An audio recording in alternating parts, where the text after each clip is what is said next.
Some stories are never forgotten. Some mysteries never grow old. Welcome to the Book Echo, where the legendary cases of Sherlock Holmes are brought to life through the art of storytelling. Enjoy the journey. The Adventure of the Bruce-Partington Plans by Arthur Conan Doyle. In the third week of November, in the year 1895, a dense yellow fog settled down upon London.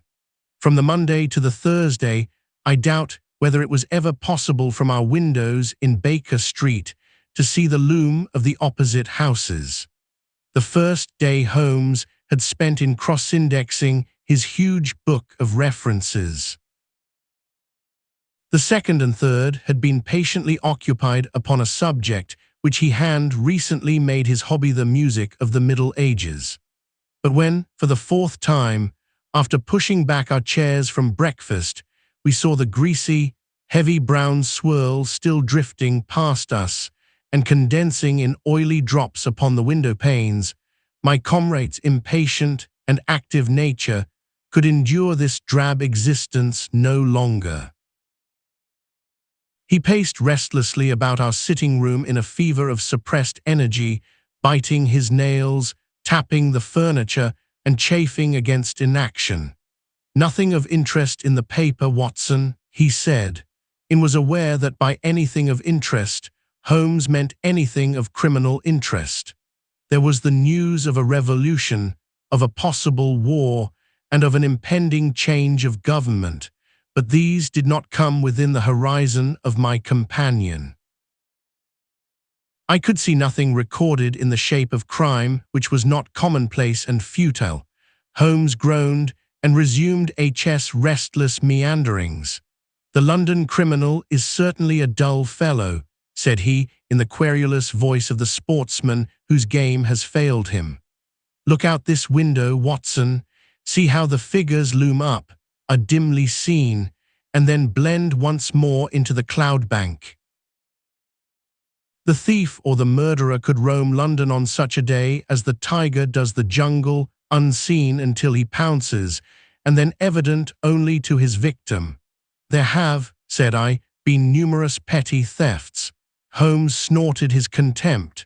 "This great and sombre stage is set for something more worthy than that," said he.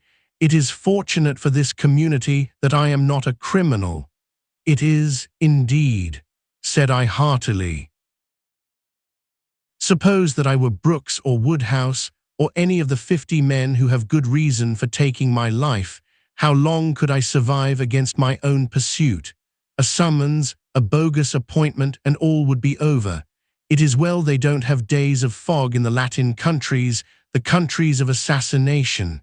By Jove, here comes something at last to break our dead monotony." It was the maid with a telegram. Holmes tore it open and burst out laughing. "Well, well, what next?" said he. "Brother Mycroft is coming round."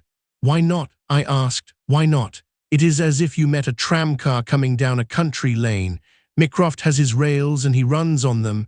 His Pall Mall lodgings, the Diogenes Club, Whitehall, that is his cycle. Once and only once he has been here. What upheaval can possibly have derailed him? Does he not explain? Holmes handed me his brother's telegram. Must see you over Cadogan West. Coming at once. Mycroft, Cadogan West. I have heard the name. It recalls nothing to my mind, but that Mycroft should break out in this erratic fashion. A planet might as well leave its orbit. By the way, do you know what Mycroft is? I had some vague recollection of an explanation at the time of the adventure of the Greek interpreter. You told me that he had some small office under the British government. Holmes chuckled. I did not know you quite so well in those days. One has to be discreet when one talks of high matters of state. You are right in thinking that he under the British government. You would also be right in a sense if you said that occasionally he is the British government. My dear Holmes, I thought I might surprise you. Mycroft draws £450 a year, remains a subordinate, has no ambitions of any kind, will receive neither honor nor title, but remains the most indispensable man in the country. But how? Well, his position is unique. He has made it for himself. There has never been anything like it before, nor will be again. He has the tidiest and most orderly brain with the greatest capacity for storing facts of any man living. The same great powers which I have turned to the detection of crime he has used for this particular business. The conclusions of every department are passed to him, and he is the central exchange, the clearing-house, which makes out the balance. All other men are specialists, but his specialism is omniscience. We will suppose that a minister needs information as to a point which involves the Navy, India, Canada, and the bimetallic question.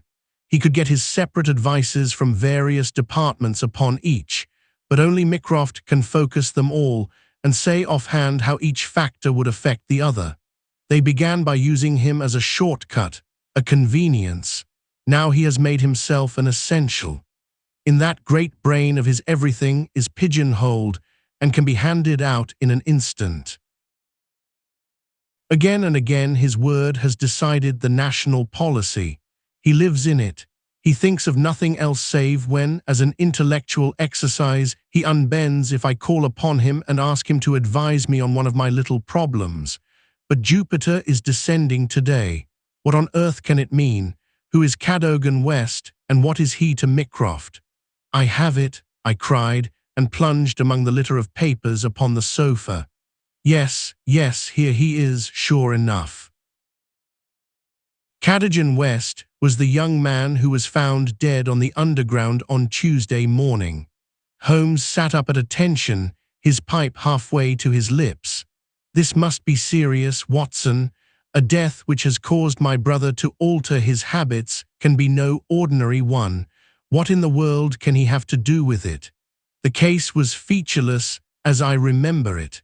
The young man had apparently fallen out of the train and killed himself. He had not been robbed, and there was no particular reason to suspect violence. Is that not so? There has been an inquest, said I, and a good many fresh facts have come out. Looked at more closely, I should certainly say that it was a curious case. Judging by its effect upon my brother, I should think it must be a most extraordinary one. He snuggled down in his armchair. Now, Watson, let us have the facts. The man's name was Arthur Cadogan West. He was 27 years of age, unmarried, and a clerk at Woolwich Arsenal. Government employ. Behold the link with brother Mycroft. He left Woolwich suddenly on Monday night, was last seen by his fiancée, Miss Violet Westbury, whom he left abruptly in the fog about 7:30 that evening. There was no quarrel between them, and she can give no motive for his action. The next thing heard of him was when his dead body was discovered by a platelayer named Mason, just outside Aldgate Station on the Underground system in London. When? The body was found at 6 on Tuesday morning. It was lying wide of the metals upon the left hand of the track as one goes eastward, at a point close to the station, where the line emerges from the tunnel in which it runs. The head was badly crushed, an injury which might well have been caused by a fall from the train. The body could only have come on the line in that way. Had it been carried down from any neighboring street, it must have passed the station barriers, where a collector is always standing. This point seems absolutely certain. Very good. The case is definite enough. The man, dead or alive, either fell or was precipitated from a train. So much is clear to me. Continue. The trains which traverse the lines of rail beside which the body was found are those which run from west to east, some being purely metropolitan, and some from Willesden and outlying junctions.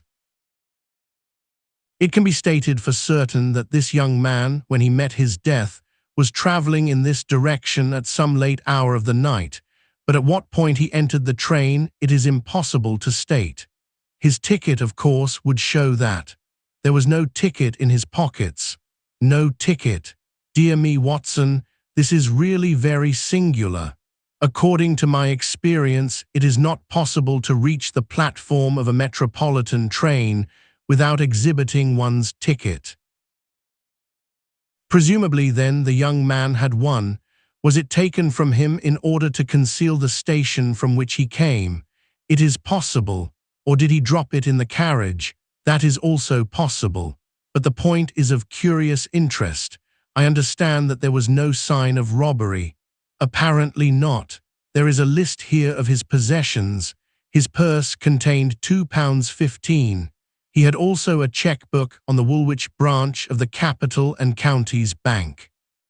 Through this, his identity was established.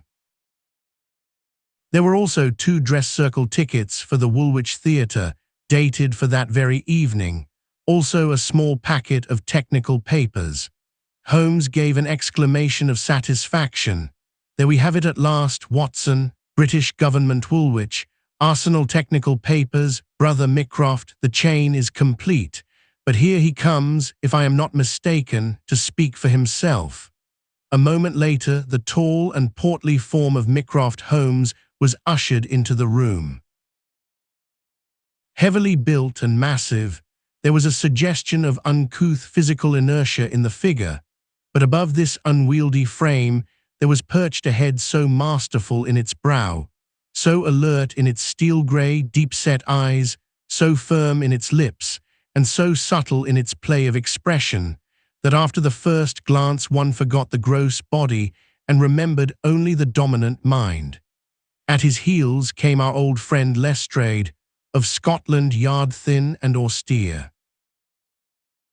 The gravity of both their faces foretold some weighty quest. The detective shook hands without a word. Mycroft Holmes struggled out of his overcoat and subsided into an armchair. "A most annoying business, Sherlock," said he. "I extremely dislike altering my habits, but the powers that be would take no denial. In the present state of Siam, it is most awkward that I should be away from the office. But it is a real crisis. I have never seen the Prime Minister so upset. As to the Admiralty, it is buzzing like an overturned beehive. Have you read up the case? We have just done so. What were the technical papers? Ah, there's the point. Fortunately, it has not come out. The press would be furious if it did. The papers which this wretched youth had in his pocket were the plans of the Bruce-Partington submarine. Mycroft Holmes spoke with a solemnity which showed his sense of the importance of the subject. His brother and I sat expectant. "Surely you have heard of it. I thought everyone had heard of it. Only as a name. Its importance can hardly be exaggerated. It has been the most jealously guarded of all government secrets. You may take it from me that naval warfare becomes impossible within the radius of a Bruce-Partington's operation. 2 years ago, a very large sum was smuggled through the estimates and was expended in acquiring a monopoly of the invention. Every effort has been made to keep the secret. The plans, which are exceedingly intricate, comprising some 30 separate patents, each essential to the working of the whole, are kept in an elaborate safe in a confidential office adjoining the arsenal, with burglar-proof doors and windows. Under no conceivable circumstances were the plans to be taken from the office. If the chief constructor of the Navy desired to consult them, even he was forced to go to the Woolwich office for the purpose. And yet here we find them in the pocket of a dead junior clerk in the heart of London. From an official point of view, it's simply awful. But you have recovered them. No, Sherlock, no, that's the pinch. We have not. 10 papers were taken from Woolwich. There were 7 in the pocket of Cadogan West. The 3 most essential are gone, stolen, vanished. You must drop everything, Sherlock. Never mind your usual petty puzzles of the police court. It's a vital international problem that you have to solve. Why did Cadogan West take the papers? Where are the missing ones? How did he die? How came his body where it was found? How can the evil be set right? Find an answer to all these questions, and you will have done good service for your country. Why do you not solve it yourself, Mycroft? You can see as far as I, possibly Sherlock, but it is a question of getting details. Give me your details, and from an armchair I will return you an excellent expert opinion. But to run here and run there, to cross-question railway guards, and lie on my face with a lens to my eye, it is not my métier. No, you are the one man who can clear the matter up. If you have a fancy to see your name in the next honours list, my friend smiled and shook his head. I play the game for the game's own sake, said he. But the problem certainly presents some points of interest, and I shall be very pleased to look into it. Some more facts, please. I have jotted down the more essential ones upon this sheet of paper, together with a few addresses which you will find of service. The actual official guardian of the papers is the famous government expert, Sir James Walter, whose decorations and subtitles filled 2 lines of a book of reference. He has grown grey in the service, is a gentleman, a favoured guest in the most exalted houses, and above all, a man whose patriotism is beyond suspicion. He is one of 2 who have a key of the safe. I may add that the papers were undoubtedly in the office during working hours on Monday, and that Sir James left for London about 3 o'clock, taking his key with him. He was at the house of Admiral Sinclair at Berkeley Square during the whole of the evening when this incident occurred. Has the fact been verified? Yes, his brother, Colonel Valentine Walter, has testified to his departure from Woolwich and Admiral Sinclair to his arrival in London, so Sir James is no longer a direct factor in the problem. Who was the other man with a key? The senior clerk and draftsman, Mr. Sidney Johnson. He is a man of 40, married, with 5 children. He is a silent, morose man, but he has, on the whole, an excellent record in the public service. He is unpopular with his colleagues, but a hard worker. According to his own account, corroborated only by the word of his wife, he was at home the whole of Monday evening after office hours, and his key has never left the watch chain upon which it hangs. Tell us about Cadogan West. He has been 10 years in the service and has done good work. He has the reputation of being hot-headed and imperious, but a straight, honest man. We have nothing against him. He was next Sidney Johnson in the office. His duties brought him into daily personal contact with the plans. No one else had the handling of them. Who locked up the plans that night? Mr. Sidney Johnson, the senior clerk. Well, it is surely perfectly clear who took them away. They are actually found upon the person of this junior clerk, Cadogan West. That seems final, does it not? It does, Sherlock, and yet it leaves so much unexplained. In the first place, why did he take them? I presume they were of value. He could have got several thousands for them very easily. Can you suggest any possible motive for taking the papers to London except to sell them? No, I cannot. Then we must take that as our working hypothesis. Young West took the papers. Now this could only be done by having a false key, several false keys. He had to open the building and the room. He had then several false keys. He took the papers to London to sell the secret, intending, no doubt, to have the plans themselves back in the safe next morning before they were missed. While in London on this treasonable mission, he met his end. How? We will suppose that he was travelling back to Woolwich when he was killed and thrown out of the compartment. Aldgate, where the body was found, is considerably past the station London Bridge, which would be his route to Woolwich. Many circumstances could be imagined under which he would pass London Bridge.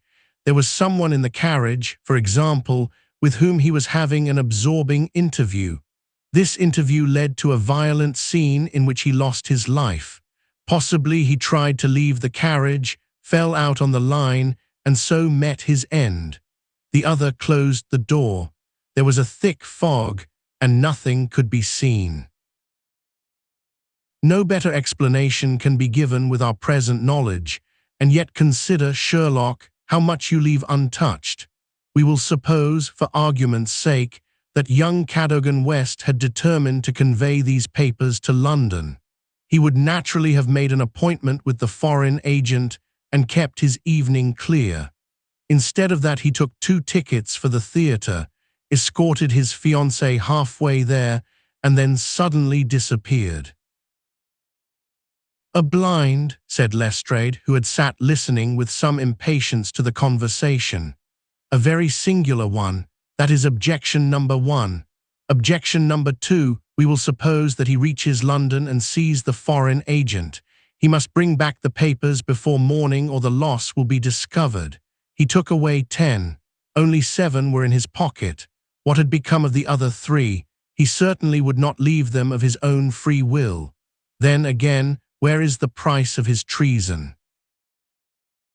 Once would have expected to find a large sum of money in his pocket.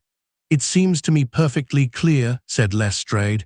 "I have no doubt at all as to what occurred. He took the papers to sell them. He saw the agent. They could not agree as to price. He started home again, but the agent went with him.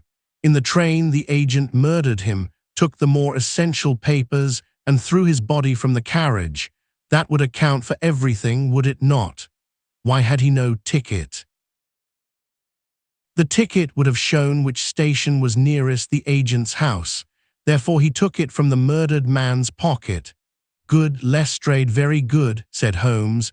"Your theory holds together, but if this is true, then the case is at an end. On the one hand, the traitor is dead. On the other, the plans of the Bruce-Partington submarine are presumably already on the continent. What is there for us to do?" "To act, Sherlock, to act," cried Mycroft, springing to his feet. "All my instincts are against this explanation. Use your powers, go to the scene of the crime, see the people concerned. Leave no stone unturned. In all your career you have never had so great a chance of serving your country." "Well, well," said Holmes, shrugging his shoulders. "Come, Watson, and you, Lestrade, could you favour us with your company for an hour or 2? We will begin our investigation by a visit to Aldgate Station. Goodbye, Mycroft. I shall let you have a report before evening, but I warn you in advance that you have little to expect." An hour later, Holmes, Lestrade, and I stood upon the Underground Railroad at the point where it emerges from the tunnel immediately before Aldgate Station. A courteous, red-faced old gentleman represented the railway company. "This is where the young man's body lay," said he, indicating a spot about 3 feet from the metals. "It could not have fallen from above, for these, as you see, are all blank walls. Therefore, it could only have come from a train, and that train, so far as we can trace it, must have passed about midnight on Monday. Have the carriages been examined for any sign of violence? There are no such signs, and no ticket has been found. No record of a door being found open. None. We have had some fresh evidence this morning," said Lestrade. "A passenger who passed Aldgate in an ordinary metropolitan train about 11:40 on Monday night declares that he heard a heavy thud, as of a body striking the line, just before the train reached the station.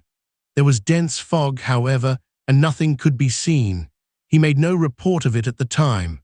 Why, whatever is the matter with Mr. Holmes?" My friend was standing with an expression of strained intensity upon his face, staring at the railway metals where they curved out of the tunnel. Aldgate is a junction, and there was a network of points. On these his eager, questioning eyes were fixed, and I saw on his keen, alert face that tightening of the lips, that quiver of the nostrils, and concentration of the heavy, tufted brows which I knew so well. "Points," he muttered. "The points. What of it? What do you mean? I suppose there are no great number of points on a system such as this." "No, they are very few. And a curve too, points and a curve, by Jove." "If it were only so, What is it, Mr. Holmes? Have you a clue? An idea, an indication, no more, but the case certainly grows in interest. Unique, perfectly unique, and yet why not? I do not see any indications of bleeding on the line. There were hardly any, but I understand that there was a considerable wound. The bone was crushed, but there was no great external injury. And yet one would have expected some bleeding. Would it be possible for me to inspect the train which contained the passenger who heard the thud of a fall in the fog? I fear not, Mr. Holmes. The train has been broken up before now and the carriages redistributed. I can assure you, Mr. Holmes, said Lestrade, that every carriage has been carefully examined. I saw to it myself. It was one of my friend's most obvious weaknesses that he was impatient with less alert intelligences than his own. Very likely, said he, turning away. As it happens, it was not the carriages which I desired to examine. Watson, we have done all we can here. We need not trouble you any further, Mr. Lestrade. I think our investigations must now carry us to Woolwich. At London Bridge, Holmes wrote a telegram to his brother, which he handed to me before dispatching it. It ran thus: see some light in the darkness, but it may possibly flicker out. Meanwhile, please send by messenger to await return at Baker Street a complete list of all foreign spies or international agents known to be in England, with full address. Sherlock, that should be helpful, Watson, he remarked as we took our seats in the Woolwich train. We certainly owe Brother Mycroft a debt for having introduced us to what promises to be a really very remarkable case. His eager face still wore that expression of intense and high-strung energy, which showed me that some novel and suggestive circumstance had opened up a stimulating line of thought. See the foxhound with hanging ears and drooping tail as it lolls about the kennels, and compare it with the same hound as, with gleaming eyes and straining muscles, it runs upon a breast-high scent. Such was the change in Holmes since the morning. He was a different man from the limp and lounging figure in the mouse-colored dressing gown who had prowled so restlessly only a few hours before round the fog-girt room. There is material here, there is scope, said he.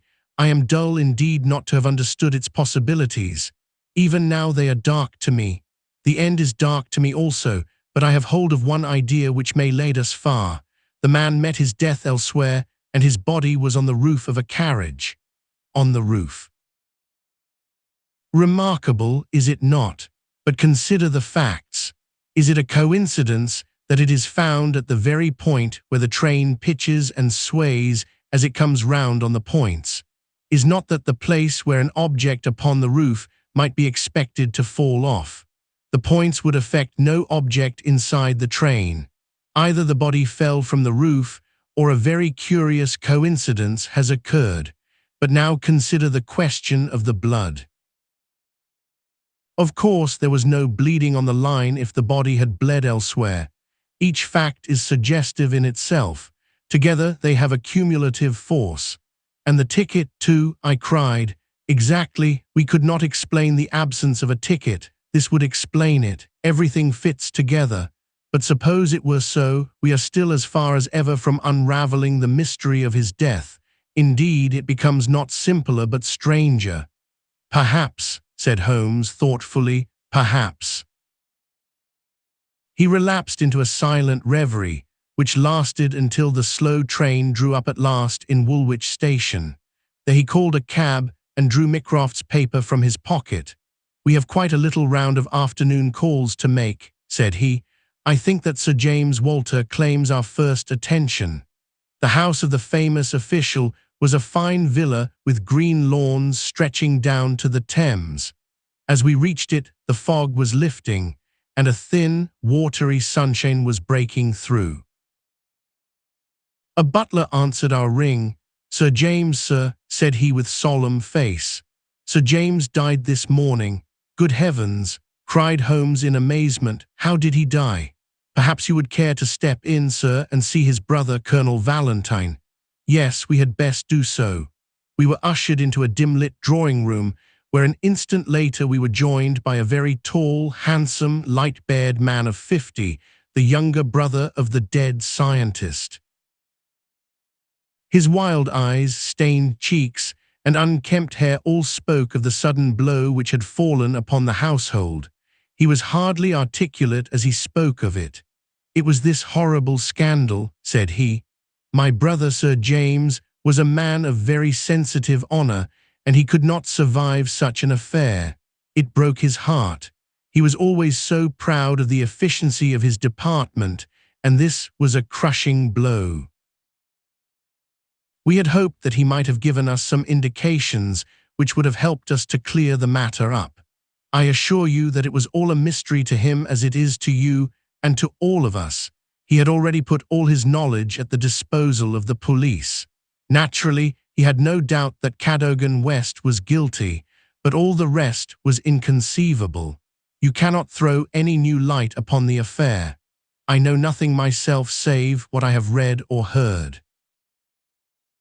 I have no desire to be discourteous, but you can understand, Mr. Holmes, that we are much disturbed at present, and I must ask you to hasten this interview to an end. This is indeed an unexpected development," said my friend when we had regained the cab.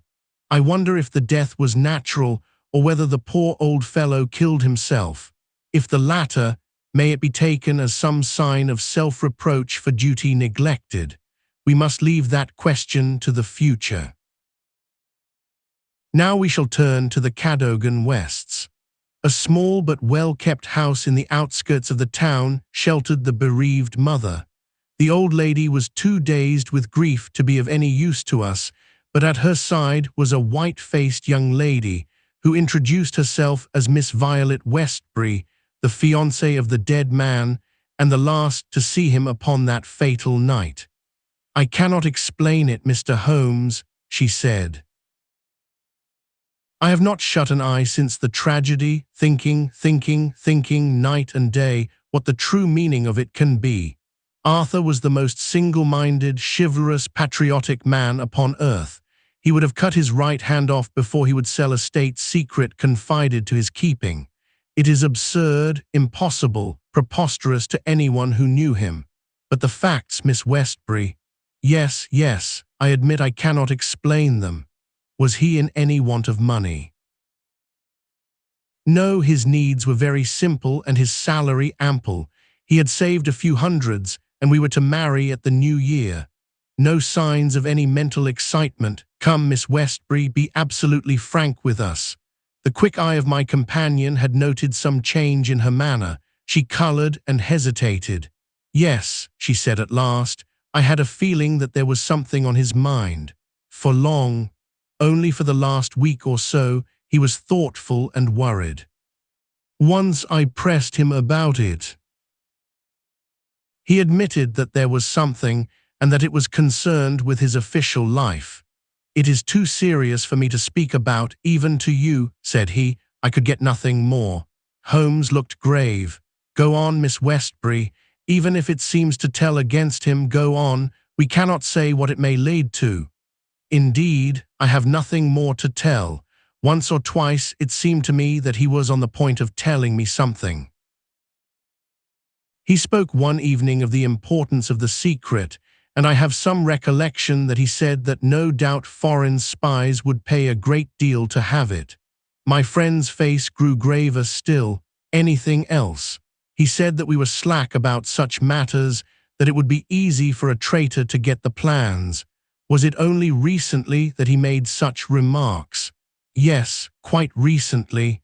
"Now tell us of that last evening." "We were to go to the theatre. The fog was so thick that a cab was useless. We walked, and our way took us close to the office. Suddenly he darted away into the fog, without a word. He gave an exclamation, that was all. I waited, but he never returned. Then I walked home. Next morning, after the office opened, they came to inquire. About 12 o'clock we heard the terrible news. Oh, Mr. Holmes, if you could only save his honor. It was so much to him." Holmes shook his head sadly. "Come, Watson," said he, "our ways lie elsewhere. Our next station must be the office from which the papers were taken." It was black enough before against this young man, but our inquiries make it blacker, he remarked as the cab lumbered off. His coming marriage gives a motive for the crime. He naturally wanted money. The idea was in his head since he spoke about it. He nearly made the girl an accomplice in the treason by telling her his plans. It is all very bad. But surely Holmes' character goes for something. Then, again, why should he leave the girl in the street and dart away to commit a felony? Exactly. There are certainly objections, but it is a formidable case which they have to meet. Mr. Sidney Johnson, the senior clerk, met us at the office and received us with that respect which my companion's card always commanded. He was a thin, gruff, bespectacled man of middle age, his cheeks haggard and his hands twitching from the nervous strain to which he had been subjected. "It is bad, Mr. Holmes, very bad. Have you heard of the death of the chief? We have just come from his house. The place is disorganized. The chief dead, Cadogan West dead, our papers stolen. And yet, when we closed our door on Monday evening, we were as efficient an office as any in the government service. Good God, it's dreadful to think of. That West of all men should have done such a thing. You are sure of his guilt, then? I can see no other way out of it, and yet I would have trusted him as I trust myself. At what hour was the office closed on Monday? At 5. Did you close it? I am always the last man out. Where were the plans? In that safe. I put them there myself. Is there no watchman to the building? There is, but he has other departments to look after as well. He is an old soldier and a most trustworthy man. He saw nothing that evening. Of course, the fog was very thick. Suppose that Cadogan West wished to make his way into the building after hours. He would need 3 keys, would he not, before they could reach the papers? Yes, he would. The key of the outer door, the key of the office, and the key of the safe. Only Sir James Walter and you had those keys. I had no keys of the doors, only of the safe. Was Sir James a man who was orderly in his habits? Yes, I think he was. I know that so far as those 3 keys are concerned, he kept them on the same ring. I have often seen them there, and that ring went with him to London. He said so, and your key never left your possession. Never. Then West, if he is the culprit, must have had a duplicate, and yet none was found upon his body. One other point. If a clerk in this office desired to sell the plans, would it not be simply to copy the plans for himself than to take the originals, as was actually done? It would take considerable technical knowledge to copy the plans in an effective way. But I suppose either Sir James, or you, or West has that technical knowledge. No doubt we had, but I beg you won't try to drag me into the matter, Mr. Holmes. What is the use of our speculating in this way when the original plans were actually found on West? Well, it is certainly singular that he should run the risk of taking originals if he could safely have taken copies, which would have equally served his turn. Singular, no doubt, and yet he did so. Every inquiry in this case reveals something inexplicable. Now there are 3 papers still missing. They are, as I understand, the vital ones. Yes, that is so. Do you mean to say that anyone holding these 3 papers, and without the 7 others, could construct a Bruce-Partington submarine? I reported to that effect to the Admiralty, but today I have been over the drawings again, and I am not so sure of it. The double valves with the automatic self-adjusting slots are drawn in one of the papers which have been returned. Until the foreigners had invented that for themselves they could not make the boat. Of course they might soon get over the difficulty, but the 3 missing drawings are the most important. Undoubtedly. I think, with your permission, I will now take a stroll round the premises. I do not recall any other question which I desired to ask. He examined the lock of the safe, the door of the room, and finally, the iron shutters of the window. It was only when we were on the lawn outside that his interest was strongly excited. There was a laurel bush outside the window, and several of the branches bore signs of having been twisted or snapped. He examined them carefully with his lens, and then some dim and vague marks upon the earth beneath. Finally, he asked the chief clerk to close the iron shutters, and he pointed out to me that they hardly met in the center, and that it would be possible for anyone outside to see what was going on within the room. The indications are ruined by 3 days' delay. They may mean something or nothing. Well, Watson, I do not think that Woolwich can help us further. It is a small crop which we have gathered. Let us see if we can do better in London. Yet we added one more sheaf to our harvest before we left Woolwich station. The clerk in the ticket office was able to say with confidence that he saw Cadogan West, whom he knew well by sight upon the Monday night, and that he went to London by the 8:15 to London Bridge. He was alone and took a single third-class ticket. The clerk was struck at the time by his excited and nervous manner. So shaky was he that he could hardly pick up his change, and the clerk had helped him with it. A reference to the timetable showed that the 8:15 was the first train which it was possible for West to take after he had left the lady about 7:30. "Let us reconstruct, Watson," said Holmes, after half an hour of silence. "I am not aware that in all our joint researches we have ever had a case which was more difficult to get at. Every fresh advance which we make only reveals a fresh ridge beyond, and yet we have surely made some appreciable progress. The effect of our inquiries at Woolwich has in the main been against young Cadogan West, but the indications at the window would lend themselves to a more favorable hypothesis. Let us suppose, for example, that he had been approached by some foreign agent. It might have been done under such pledges as would have prevented him from speaking of it, and yet would have affected his thoughts in the direction indicated by his remarks to his fiancée. Very good. We will now suppose that as he went to the theatre with the young lady he suddenly, in the fog, caught a glimpse of this same agent going in the direction of the office. He was an impetuous man, quick in his decisions. Everything gave way to his duty. He followed the man, reached the window, saw the abstraction of the documents, and pursued the thief.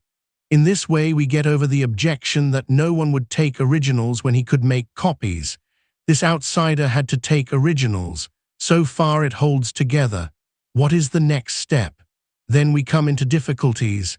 One would imagine that under such circumstances, the first act of young Cadogan West would be to seize the villain and raise the alarm. Why did he not do so? Could it have been an official superior who took the papers? That would explain West's conduct.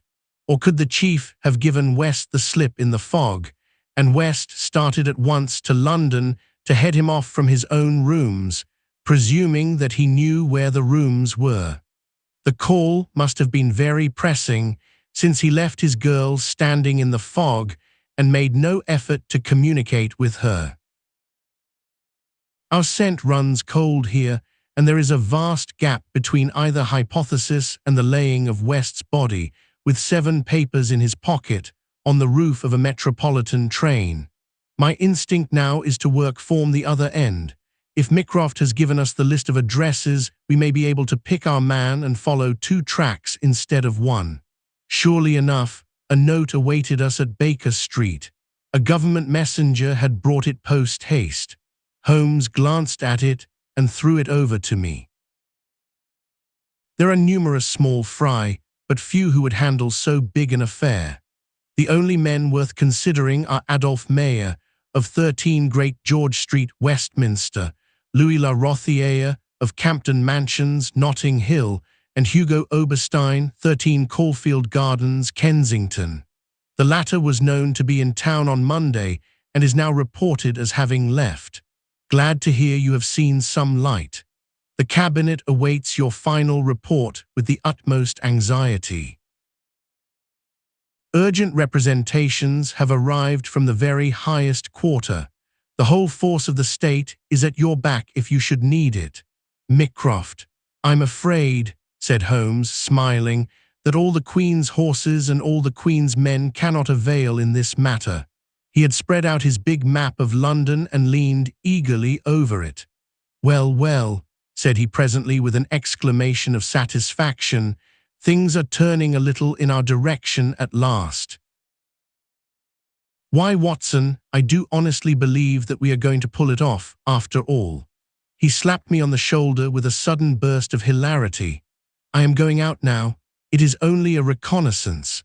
I will do nothing serious without my trusted comrade and biographer at my elbow. Do you stay here, and the odds are that you will see me again in an hour or two. If time hangs heavy, get foolscap and a pen, and begin your narrative of how we saved the state. I felt some reflection of his elation in my own mind, for I knew well that he would not depart so far from his usual austerity of demeanour unless there was good cause for exultation. All the long November evening I waited, filled with impatience for his return. At last, shortly after 9 o'clock, there arrived a messenger with a note. Am dining at Goldini's restaurant, Gloucester Road, Kensington. Please come at once and join me there. Bring with you a jemmy, a dark lantern, a chisel, and a revolver. It was a nice equipment for a respectable citizen to carry through the dim, fog-draped streets. I stowed them all discreetly away in my overcoat and drove straight to the address given. There sat my friend at a little round table near the door of the garish Italian restaurant. Have you had something to eat? Then join me in a coffee and curacao. Try one of the proprietor's cigars. They are less poisonous than one would expect. Have you the tools? They are here in my overcoat. Excellent. Let me give you a short sketch of what I have done with some indication of what we are about to do. Now it must be evident to you, Watson, that this young man's body was placed on the roof of the train. That was clear from the instant that I determined the fact that it was from the roof and not from a carriage that he had fallen. Could it not have been dropped from a bridge? I should say it was impossible. If you examine the roofs you will find that they are slightly rounded and there is no railing round them. Therefore, we can say for certain that young Cadogan West was placed on it. How could he be placed there? That was the question which we had to answer. There is only one possible way. You are aware that the underground runs clear of tunnels at some points in the West End. I had a vague memory that as I have travelled by it, I have occasionally seen windows just above my head. Now suppose that a train halted under such a window, would there be any difficulty in laying a body upon the roof? It seems most improbable. We must fall back upon the old axiom that when all other contingencies fail, whatever remains, however improbable, must be the truth. Here all other contingencies have failed. When I found that the leading international agent, who had just left London, lived in a row of houses which abutted upon the underground, I was so pleased that you were a little astonished at my sudden frivolity. Oh, that was it, was it? Yes, that was it. Mr. Hugo Oberstein of 13 Caulfield Gardens had become my objective. I began my operations at Gloucester Road Station, where a very helpful official walked with me along the track and allowed me to satisfy myself not only that the back-stair windows of Caulfield Gardens open on the line, but the even more essential fact that, owing to the intersection of one of the larger railways, the underground trains are frequently held motionless for some minutes at that very spot. Splendid, Holmes, you have got it. So far, Watson. We advance, but the goal is afar. Well, having seen the back of Caulfield Gardens, I visited the front and satisfied myself that the bird was indeed flown. It is a considerable house, unfurnished, so far as I could judge, in the upper rooms. Oberstein lived there with a single valet, who was probably a confederate entirely in his confidence. We must bear in mind that Oberstein has gone to the continent to dispose of his booty, but not with any idea of flight, for he had no reason to fear a warrant, and the idea of an amateur domiciliary visit would certainly never occur to him. Yet that is precisely what we are about to make. Could we not get a warrant and legalize it? Hardly on the evidence. What can we hope to do? We cannot tell what correspondence may be there. I don't like it, Holmes. My dear fellow, you shall keep watch in the street. I'll do the criminal part. It's not a time to stick at trifles. Think of Mycroft's note, of the Admiralty, the Cabinet, the exalted person who waits for news. We are bound to go. My answer was to rise from the table. You are right, Holmes, we are bound to go. He sprang up and shook me by the hand. I knew you would not shrink at the last, said he, and for a moment I saw something in his eyes which was nearer to tenderness than I had ever seen. The next instant, he was his masterful, practical self once more. It is nearly half a mile, but there is no hurry. Let us walk, said he. Don't drop the instruments, I beg. Your arrest as a suspicious character would be a most unfortunate complication. Caulfield Gardens was one of those lines of flat-faced pillared and porticoed houses which are so prominent a product of the Middle Victorian epoch in the West End of London. Next door, there appeared to be a children's party, for the merry buzz of young voices and the clatter of a piano resounded through the night. The fog still hung about and screened us with its friendly shade. Holmes had lit his lantern and flashed it upon the massive door. This is a serious proposition, said he. It is certainly bolted as well as locked. We would do better in the area. There is an excellent archway down yonder in case a too zealous policeman should intrude. Give me a hand, Watson, and I'll do the same for you. A minute later we were both in the area. Hardly had we reached the dark shadows before the step of the policeman was heard in the fog above. As its soft rhythm died away, Holmes set to work upon the lower door. I saw him stoop and strain until with a sharp crash it flew open. We sprang through into the dark passage, closing the area door behind us. Holmes led the way up the curving, uncarpeted stair. His little fan of yellow light shone upon a low window. Here we are, Watson, this must be the one. He threw it open, and as he did so there was a low, harsh murmur, growing steadily into a loud roar as a train dashed past us in the darkness. Holmes swept his light along the windowsill. It was thickly coated with soot from the passing engines, but the black surface was blurred and rubbed in places. You can see where they rested the body. Halloa, Watson, what is this? There can be no doubt that it is a blood mark. He was pointing to faint discolorations along the woodwork of the window. Here it is on the stone of the stair also. The demonstration is complete. Let us stay here until a train stops. We had not long to wait. The very next train roared from the tunnel as before, but slowed in the open, and then, with a creaking of brakes, pulled up immediately beneath us. It was not 4 feet from the window ledge to the roof of the carriages. Holmes softly closed the window. So far we are justified, said he. What do you think of it, Watson? A masterpiece. You have never risen to a greater height. I cannot agree with you there. From the moment that I conceived the idea of the body being upon the roof, which surely was not a very abstruse one, all the rest was inevitable. If it were not for the grave interests involved, the affair up to this point would be insignificant.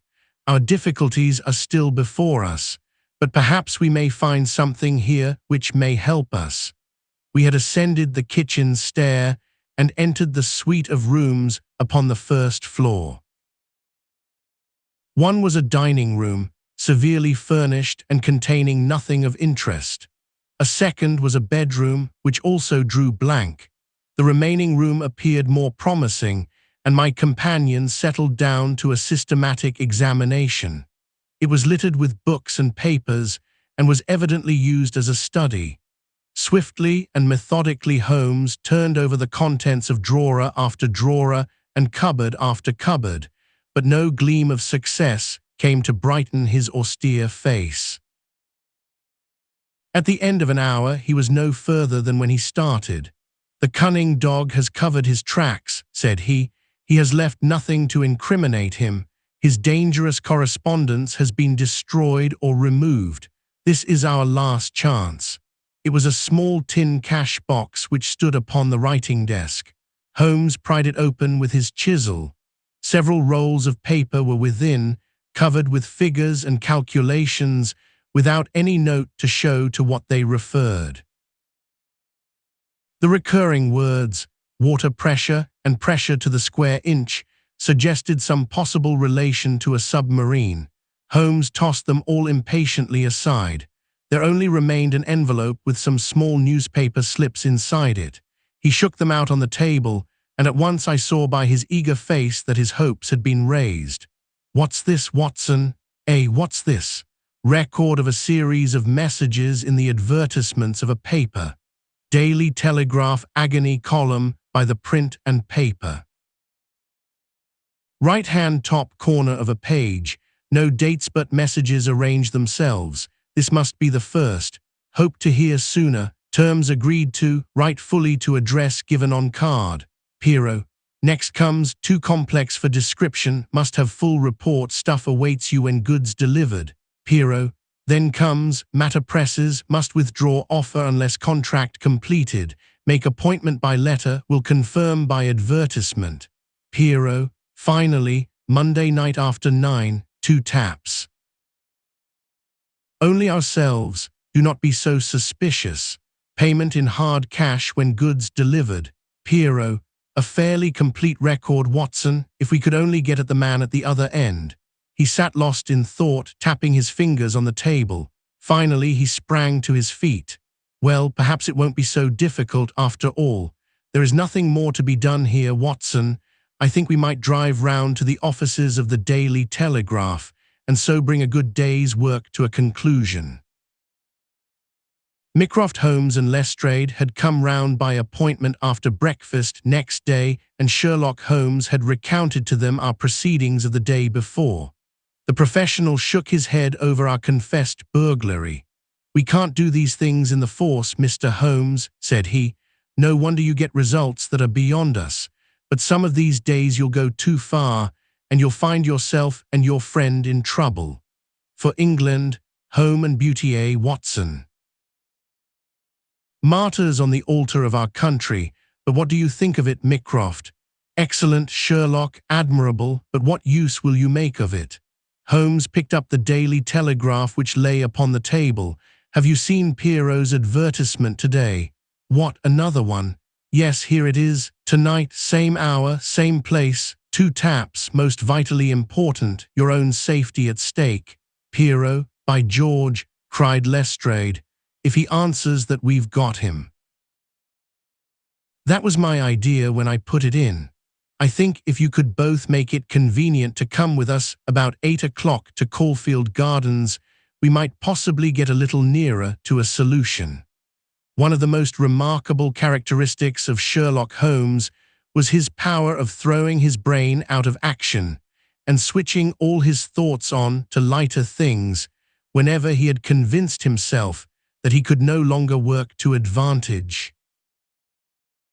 I remember that during the whole of that memorable day he lost himself in a monograph which he had undertaken upon the polyphonic motets of Lesueur's. For my own part, I had none of this power of detachment, and the day, in consequence, appeared to be interminable. The great national importance of the issue, the suspense in high quarters, the direct nature of the experiment which we were trying, all combined to work upon my nerve. It was a relief to me when at last, after a light dinner, we set out upon our expedition. Lestrade and Mycroft met us by appointment at the outside of Gloucester Road Station. The area door of Oberstein's house had been left open the night before, and it was necessary for me, as Mycroft Holmes absolutely and indignantly declined to climb the railings, to pass in and open the hall door. By 9 o'clock, we were all seated in the study, waiting patently for our man. An hour passed, and yet another. When 11 struck, the measured beat of the great church clock seemed to sound the dirge of our hopes. Lestrade and Mycroft were fidgeting in their seats and looking twice a minute at their watches. Holmes sat silent and composed, his eyelids half shut, but every sense on the alert. He raised his head with a sudden jerk. "He is coming," said he. There had been a furtive step past the door. Now it returned. We heard a shuffling sound outside, and then 2 sharp taps with the knocker. Holmes rose, motioning us to remain seated. The gas in the hall was a mere point of light. He opened the outer door, and then as a dark figure slipped past him, he closed and fastened it. "This way," we heard him say, and a moment later our man stood before us. Holmes had followed him closely, and as the man turned with a cry of surprise and alarm, he caught him by the collar and threw him back into the room. Before our prisoner had recovered his balance, the door was shut and Holmes standing with his back against it. The man glared round him, staggered, and fell senseless upon the floor. With the shock, his broad-brimmed hat flew from his head, his cravat slipped sewn from his lips, and there were the long, light beard and the soft, handsome, delicate features of Colonel Valentine Walter. Holmes gave a whistle of surprise. "You can write me down an ass this time, Watson," said he. This was not the bird that I was looking for. "Who is he?" asked Mycroft eagerly. "The younger brother of the late Sir James Walter, the head of the submarine department. Yes, yes, I see the fall of the cards. He is coming to. I think that you had best leave his examination to me." We had carried the prostrate body to the sofa. Now our prisoner sat up, looked round him with a horror-stricken face, and passed his hand over his forehead, like one who cannot believe his own senses. "What is this?" he asked. "I came here to visit Mr. Oberstein." "Everything is known, Colonel Walter," said Holmes.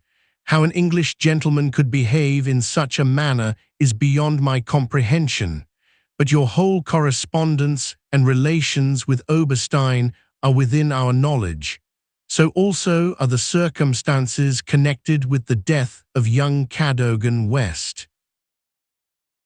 Let me advise you to gain at least the small credit for repentance and confession, since there are still some details which we can only learn from your lips." The man groaned and sank his face in his hands. We waited, but he was silent. "I can assure you," said Holmes, "that every essential is already known. We know that you were pressed for money, that you took an impress of the keys which your brother held, and that you entered into a correspondence with Oberstein, who answered your letters through the advertisement columns of the Daily Telegraph. We are aware that you went down to the office in the fog on Monday night, but that you were seen and followed by young Cadogan West, who had probably some previous reason to suspect you. He saw your theft, but could not give the alarm, as it was just possible that you were taking the papers to your brother in London. Leaving all his private concerns, like the good citizen that he was, he followed you closely in the fog and kept at your heels until you reached this very house. There he intervened, and then it was, Colonel Walter, that to treason you added the more terrible crime of murder." I did not. Before God I swear that I did not," cried our wretched prisoner. "Tell us then how Cadogan West met his end before you laid him upon the roof of a railway carriage." "I will. I swear to you that I will. I did the rest. I confess it. It was just as you say. A stock exchange debt had to be paid. I needed the money badly. Oberstein offered me 5,000. It was to save myself from ruin. But as to murder, I am as innocent as you. What happened then? He had his suspicions before, and he followed me as you described. I never knew it until I was at the very door. It was thick fog, and one could not see 3 yards. I had given 2 taps, and Oberstein had come to the door. The young man rushed up and demanded to know what we were about to do with the papers. Oberstein had a short life preserver. He always carried it with him. As West forced his way after us into the house, Oberstein struck him on the head. The blow was a fatal one. He was dead within 5 minutes. There he lay in the hall, and we were at our wits' end what to do. Then Oberstein had this idea about the trains which halted under his back window. But first he examined the papers which I had brought. He said that 3 of them were essential, and that he must keep them. "You cannot keep them," said I. "There will be a dreadful row at Woolwich if they are not returned." "I must keep them," said he, "for they are so technical that it is impossible in the time to make copies." "Then they must all go back together tonight," said I. He thought for a little, and then he cried out that he had it. "3 I will keep," said he. "The others we will stuff into the pocket of this young man. When he is found, the whole business will assuredly be put to his account." I could see no other way out of it, so we did as he suggested. We waited half an hour at the window before a train stopped.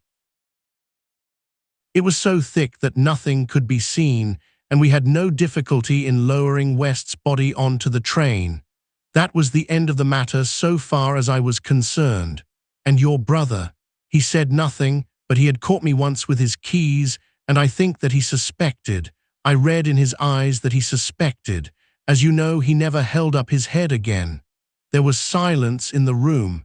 It was broken by Mycroft. "Holmes, can you not make reparation? It would ease your conscience, and possibly your punishment." "What reparation can I make? Where is Oberstein with the papers?" "I do not know." "Did he give you no address?" "He said that letters to the Hotel du Louvre, Paris, would eventually reach him." "Then reparation is still within your power," said Sherlock Holmes. "I will do anything I can. I owe this fellow no particular goodwill. He has been my ruin and my downfall. Here are paper and pen. Sit at this desk and write to my dictation. Direct the envelope to the address given. That is right. Now the letter. Dear Sir, with regard to our transaction, you will no doubt have observed by now that one essential detail is missing. I have a tracing which will make it complete. This has involved me in extra trouble, however, and I must ask you for a further advance of £500. I will not trust it to the post, nor will I take anything but gold or notes. I would come to you abroad, but it would excite remark if I left the country at present.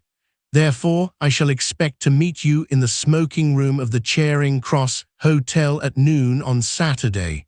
Remember that only English notes or gold will be taken. That will do very well. I shall be very much surprised if it does not fetch our man. And it did. It is a matter of history, that secret history of a nation which is often so much more intimate and interesting than its public chronicles, that Oberstein, eager to complete the coup of his lifetime, came to the lure and was safely engulfed for 15 years in a British prison. In his trunk were found the invaluable Bruce-Partington Plans, which he had put up for auction in all the naval centres of Europe. Colonel Walter died in prison towards the end of the second year of his sentence. As to Holmes, he returned refreshed to his monograph upon the polyphonic motets of Lachausse, which has since been printed for private circulation, and is said by experts to be the last word upon the subject. Some weeks afterwards, I learned incidentally that my friend spent a day at Windsor, whence he returned with a remarkably fine emerald tie-pin. When I asked him if he had bought it, he answered that it was a present from a certain gracious lady in whose interests he had once been fortunate enough to carry out a small commission. He said no more, but I fancy that I could guess at that lady's august name, and I have little doubt that the emerald pin will forever recall to my friend's memory The Adventure of the Bruce-Partington Plans.